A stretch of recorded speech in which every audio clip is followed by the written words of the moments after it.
समस्त को सुप्रभात। आज आम व्याकरण पृष्ठारु पद परिचय पढ़ा प्रथम दिवस रे।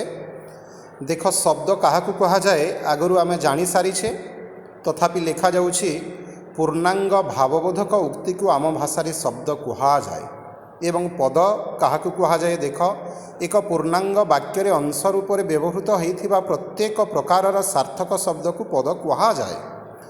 देख वाक्य व्यवहार करा जाउथबा मूल शब्दर किछि लागि नथिबा मुक्त रूप को प्रातिपादिक कह जाए। आमे देखिबा परवर्ती पदर प्रकार भेद, जेमितिकी ओडिया भाषा रे आमे साधारणतः 5 गोटी भागरे एई पदर प्रकार भेद देखि पारिबा।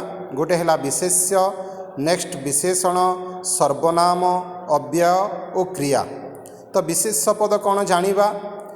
देख उदाहरण दिया जाइछि महानदी ओडिशार गंगा।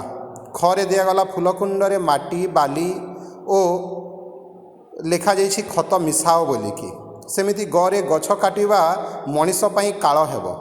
घरे लिखा जाइछि बसिबा ठारू कासिबा भल। उहरे अछि दया, क्षमा, करुणा, त्याग ओ मैत्री मनीषर प्रकृत लक्षण। आमे एठारू देखि पारिबा जो माने बोल्ड लेटर रे महानदी ओडिशार गंगा, महानदी अलगा शब्द, ओडिशार अलगा गंगा, माने एठारे विशेष पद गुड़िक अच्छी जानिबा। तो वाक्य रे व्यवहृत जो पद कौनसी प्रकार संज्ञा संकेत होता है बा नाम को बुझाई थाए ताकू विशेष पद कहा जाए। वाक्य रे विशेष पद जेकोसी व्यक्ति, प्राणी, जाति, वस्तु, गुण, अवस्था और क्रियार नाम को निर्दिष्ट करी बुझाई देई थाए।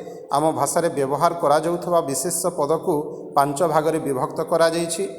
देख गोटे है नाम बा संज्ञावाचक विशेष्य, गोटे जातिवाचक विशेष्य, गोटे वस्तुवाचक विशेष्य, गोटे गुण बा अवस्थावाचक विशेष्य आ गोटे क्रियावाचक विशेष्य।